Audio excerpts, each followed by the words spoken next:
Experience Car Movie in Dolby Atmos and Vision. Please download and subscribe ETV Win.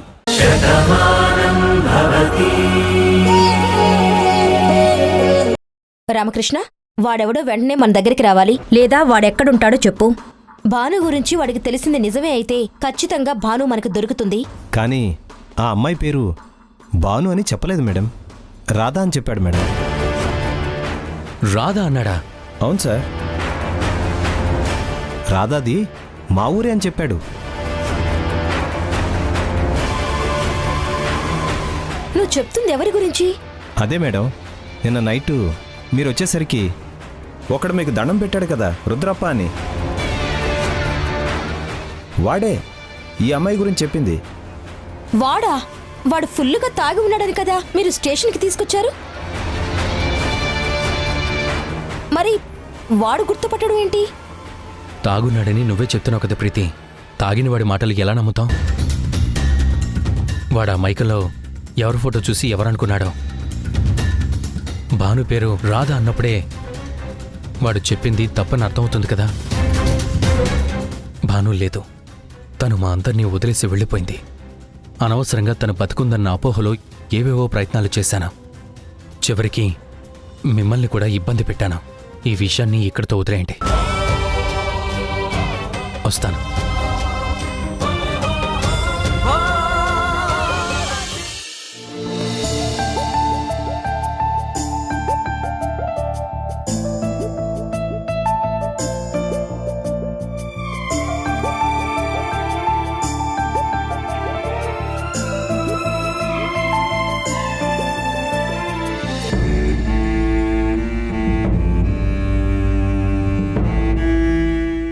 Bhanu చనిపోయిందని అందరూ అనుకుంటున్నారు.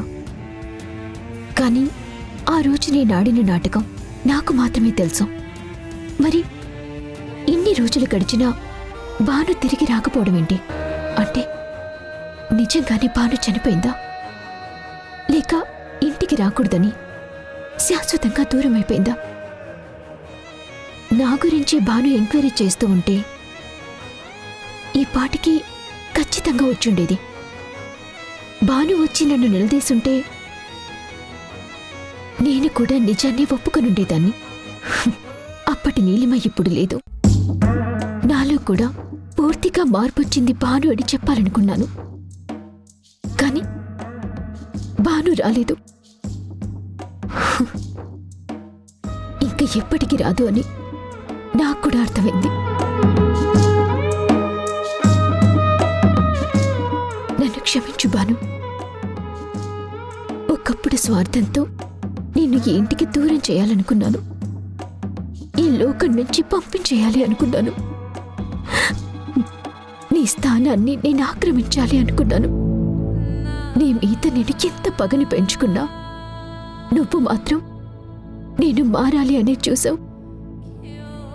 నాకు జీవితాన్ని ఇవ్వాలని ఆలోచించావు.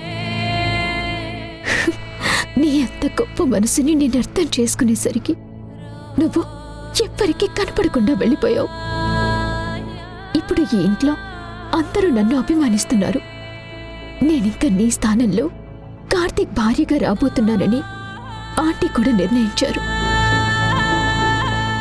నేను ఎన్నాళ్ళ నుంచో కన్న కళ్ళ నిజమవబోతుంది. కానీ నాలో ఏ ఆనందమూ లేదు.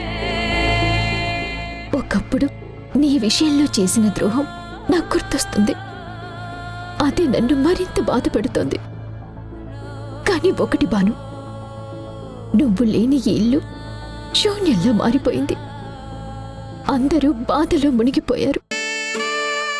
నువ్వు అభిమానంగా చూసుకునే వాళ్ళు బాధపడటం చూసి నేను తట్టుకోలేకపోయాను. వీళ్ళందర్నీ ఆనందంగా ఉంచాలని ఈ పెళ్లికి ఒప్పుకున్నాను. నువ్వు ఎప్పటికీ రాకపోయేసరికి ఇంకెప్పటికీ రావేమో అని ఈ నిర్ణయం తీసుకున్నాను. నన్ను క్షమిస్తావు కదా భాను?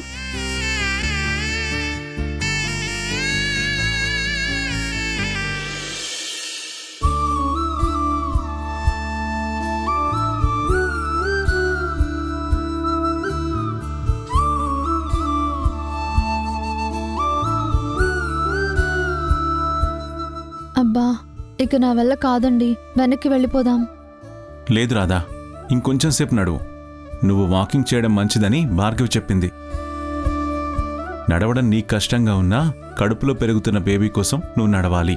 నా మీద ఇంత కేరింగ్ చూపిస్తున్నారు.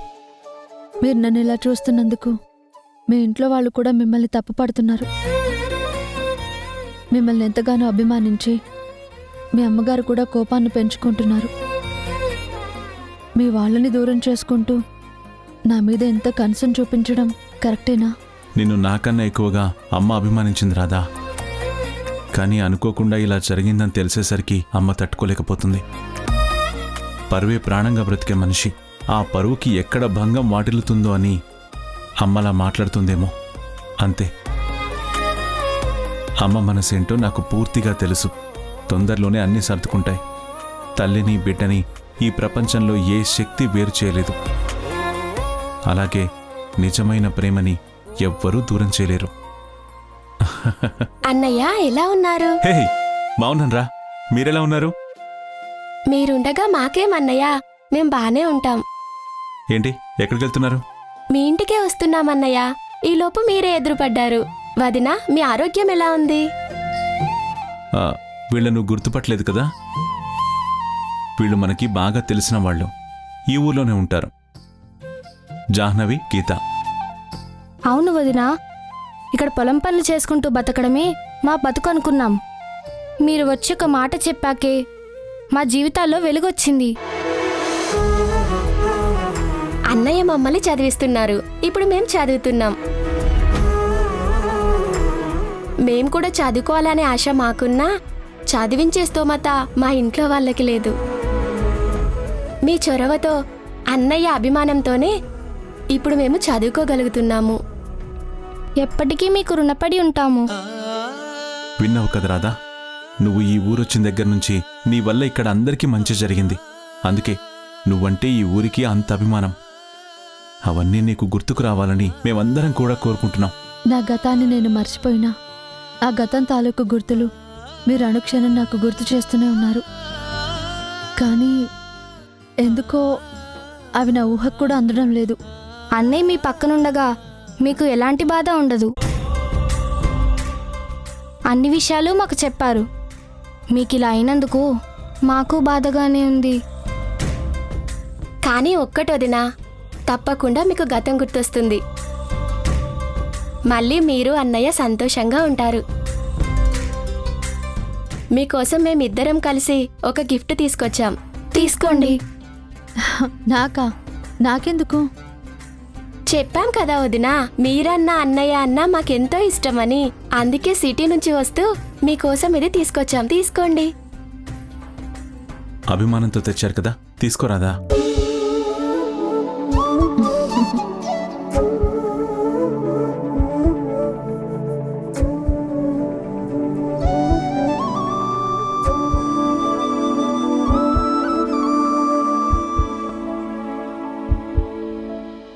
మాకన్ని సంగతులు తెలుసని చెప్పాను కదా. మీకు పుట్టబోయే బిడ్డకి ఫస్ట్ గిఫ్ట్ మాదే అవ్వాలి. అందుకే ఇది తీసుకొచ్చాం. బాగుందా? చాలా బాగుంది.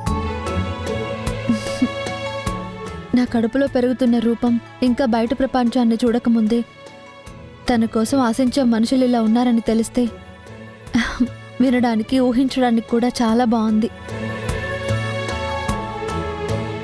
నేను అమ్మనవుతున్నానన్న ఆనందంతో చెప్తున్నాను. నా బిడ్డ కోసం వచ్చిన మొదటి గిఫ్ట్ ఇది. నిజంగా చాలా బాగుంది.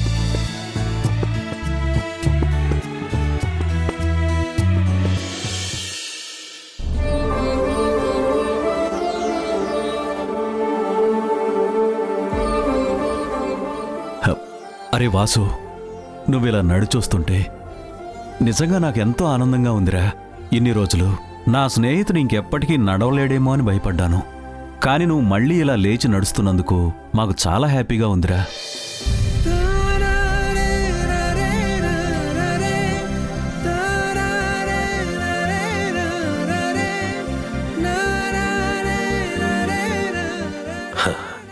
నాకు యాక్సిడెంట్ అయ్యి హాస్పిటల్లో ఉన్నప్పుడు ఇక్కడికొచ్చిన దగ్గర నుంచి మీరందరూ చంటి బిడ్డను చూసుకున్నట్టు చూసుకున్నారు. నాకంటే అదృష్టవంతుడు ఎవరు ఉండడు కూడా. అదంతా ఒక ఎత్తు అయితే ఇవాళ నేను లేచి నిలబడి నడవగలుగుతున్నానంటే దానికి కారణం మాత్రం నా కూతురు నీలిమనే. అవునన్నయ్య, మీ భాను మిమ్మల్ని ఎలాగైతే చూసుకునేదో నీలిమ కూడా మిమ్మల్ని అలాగే చూసుకుంటుంది. అవునమ్మా. ఒక విధంగా భాను తాను వెళ్ళిపోతూ ఆ స్థానంలోకి నీలిమని పంపించిందా అన్నట్టు నీలిమ మనని మార్చింది. భాను గురించి నాన్న ఎంతగా ఆలోచించేవారో ఇప్పుడు నీలిమ గురించి కూడా అంతగానే ఆలోచిస్తున్నారు. నీలిమ కూడా మారిపోయి మళ్ళీ నాన్నని నిలబెట్టడం అందరికీ ఆనందంగానే ఉంది.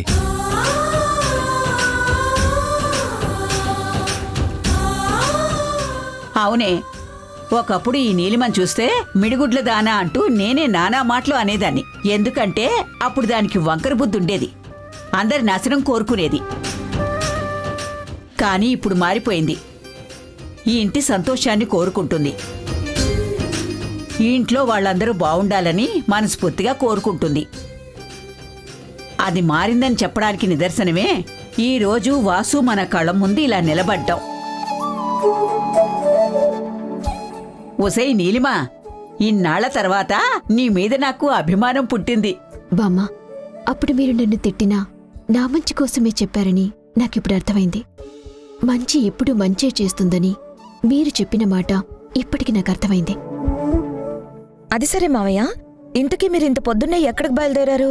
మావయ్య ఈ రోజు నుంచి మళ్ళీ డ్యూటీలో జాయిన్ అవుతున్నారమ్మా.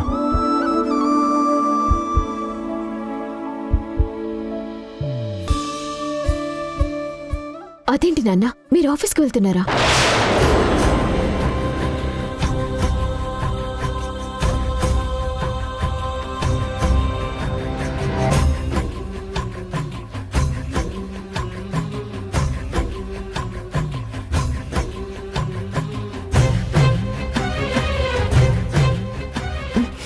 ఏమన్నావమ్మా? సారీ అంకల్, నేనేమైనా తప్పు మాట్లాడానా? లేదు తల్లి, నువ్వు కరెక్ట్గానే మాట్లాడావు. నువ్వు నన్ను నాన్న అని పిలుస్తుంటే నా బంగారు తల్లి పిలుస్తున్నట్టుగానే అనిపిస్తోందమ్మా.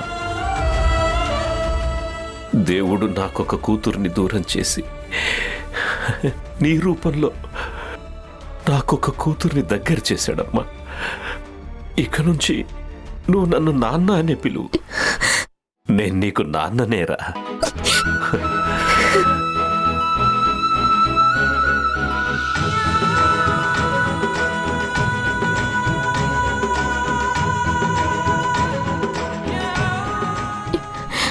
అదేంటి నాన్న, మీరు ఆఫీస్కి వెళ్తున్నారా?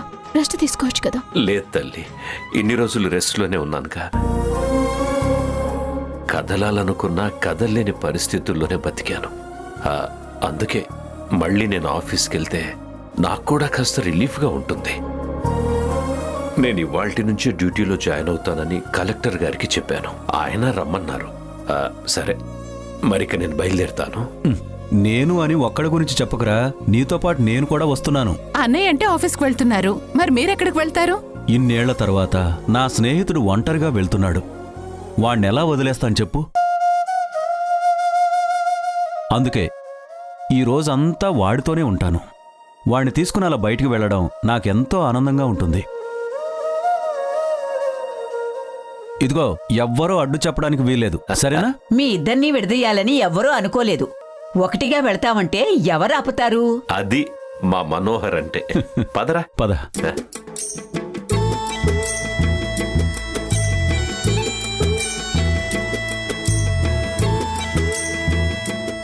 నీలిమా, మనం కూడా బయలుదేరదామా?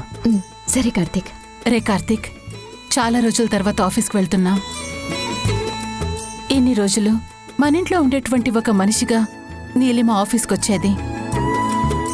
కానీ ఈ రోజు నుంచి నీలిమ ఆఫీస్కి వస్తుంది అంటే అక్కడ తనకి ఇంకొక బాధ్యత రాబోతుంది.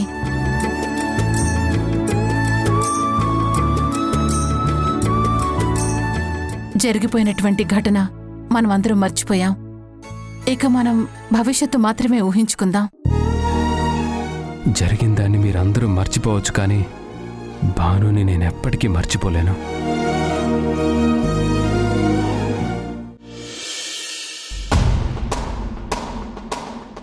ఏయ్, ఏంటే పొద్దున్నే నీకేమైనా దెయ్యం పట్టిందా? ఎన్ని తింటున్నావు? లేదమ్మా, ఆనందంతో ఆకలి ఎక్కువేస్తుంది. అందుకే ఒక పక్క సంతోషాన్ని సెలబ్రేట్ చేసుకుంటూ ఆకలి కూడా తీరుతుందని ఇలా స్వీట్ హాట్ కలిపి తింటున్నాను. కావాలంటే నువ్వు తిను. వద్దులే కాని, నీకు అంత ఆనందం రావటానికి ఈ ఇంట్లో ఏం జరిగిందని? ఇప్పటికిప్పుడు ఏమీ జరగలేదు, కానీ ఇంకొద్ది రోజుల్లో జరగబోతోంది. అది తలుచుకుంటూ ఉంటేనే మనసు పులకరించిపోతుంది. నాకు తెలియకుండా ఈ ఇంట్లో ఏం జరుగుతుంది? ముందదేంటో చెప్పు, లేకపోతే నా కడుపు మండిపోతుంది. వడ్డీ లెక్కలు తప్ప వాస్తవంలో ఎప్పుడూ లెక్కలుండవా? రాధకి నెలలు నిండుతున్నాయి కదా, అయితే ఇంక డెలివరీ అయిపోతుంది కదా. పురుడు పోసుకున్న వెంటనే రాధా ఏంటిని ఊరిని వదిలి వెళ్లిపోవాలని అమ్మమ్మ అందరి ముందు తీర్పు చెప్పింది కదా. అది జరుగుతుందన్న నమ్మకం నీకుందా? జరగదు అన్న అనుమానం నీకెందుకుంది? ఇది వరకంటే మనం ఏదోటి చెప్పి దాన్ని బయటికి పంపించేవాళ్ళం, కానీ తిరిగొస్తే మన ప్లాన్ ఫెయిల్ అయ్యింది అని ఏడ్చుకునేవాళ్ళం. కానీ ఇప్పుడు మనం ప్లాన్ చేయలేదు, అమ్మమ్మ తీర్పిచ్చింది. మరి ఆ తీర్పు శాసనమవుతుందని అందరికీ తెలుసు కదా. ఇది నీకు అర్థం కాకపోతే ఎలా? అది డెలివరీ అవ్వకుండానే నేను దాన్ని గెంటేద్దామనుకుని ఎన్నో ప్రయత్నాలు చేశాను, కానీ అవేవీ ఫలించలేదు. ఏంటమ్మా అలా ఉండిపోయావు? ఏం ఆలోచిస్తున్నావు? ఏం లేదులే, నువ్వు తిన్నది చాలు కానీ బయటికి రా. ఇలా మీ అమ్మమ్మ చూసింది అంటే లేనిపోని అనుమానం వస్తుంది. రా రా.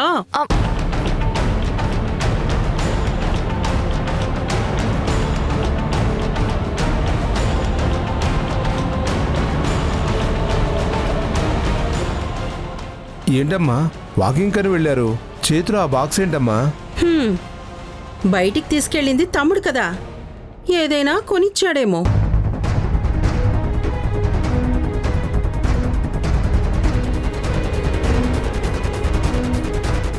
ఏంటి భార్గవి, ఇంత పొద్దునే వచ్చావు? నేనే రమ్మన్నాను కిట్టయ్యా, తనతో మాట్లాడడానికి. భార్గవితో మాట్లాడడానికా? ఎందుకమ్మా, నీకు ఒంట్లో బాలేదా? నాతో చెప్పాల్సింది కదా. నాకు బాగానే ఉంది కిట్టయ్యా, కానీ రాధకి నెలలు నిండుతున్నాయి కదా. డెలివరీ డేట్ ఎప్పుడో తెలుసుకుందామని భార్గవిని రమ్మన్నాను. ఆ రోజు తెలియడం ముఖ్యం కదా. అదే తమ్ముడు, తను పురుడు పోసుకున్నాక వెళ్ళిపోవాలి కదా. సాగనంపే సమయం ఎప్పుడో అని అమ్మ తెలుసుకునే ప్రయత్నం చేస్తోంది. రాధా, ఇలారా.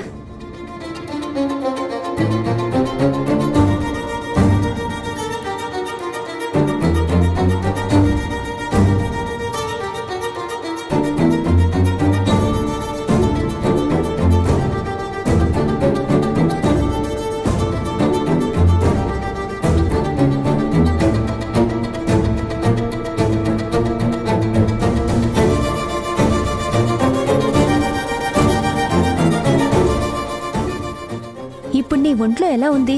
బాగానే ఉంది. అప్పుడప్పుడు నడుం నొప్పిగా ఉంది. నెలలు నిండుతున్నాయి కదా, అలాంటి సిమ్టమ్స్ కనపడతాయి. సరిగ్గా ఈ రోజు నుంచి 45వ రోజు నీకు డెలివరీ డేట్.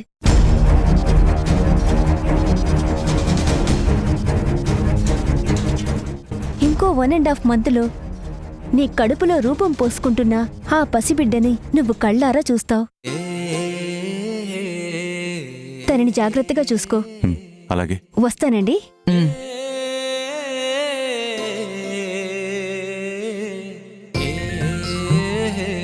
అమ్మా, నిజంగా అక్క చెప్పినట్టు రాధని పంపించడానికే నువ్వు తన డెలివరీ డేట్ తెలుసుకోవడానికి రమ్మన్నావా?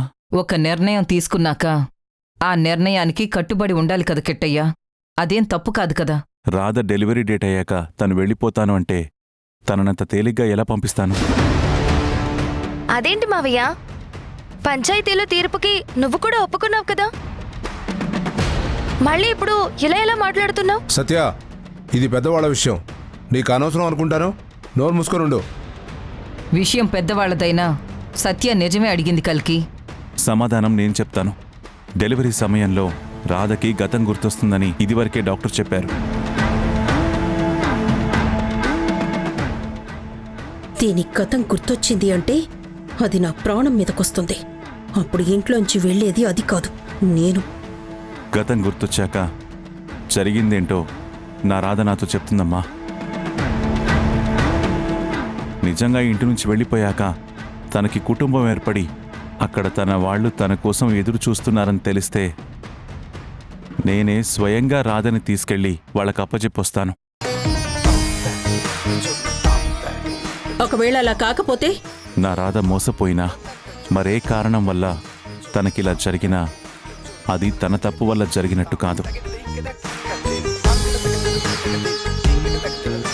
ఆ శాపానికి గురి కాకూడదు. ఒంటరి ఆడది సమాజంలో బతకడమే కష్టం. అలాంటిది ఒక పసిపిల్లతో ఎవరూ లేని అనాథగా నా రాధ బతకాల్సిన అవసరం ఎప్పటికీ రానివ్వను.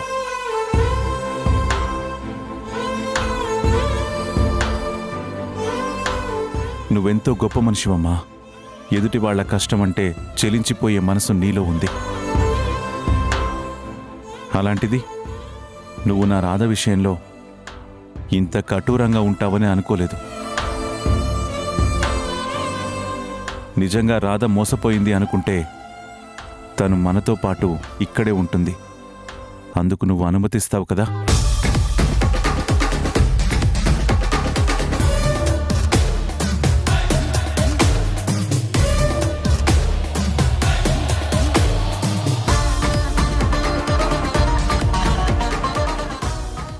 రాధని అమ్మలా పెంచిన సావిత్రి గారికి ఆరోగ్యం బాగోలేదంట.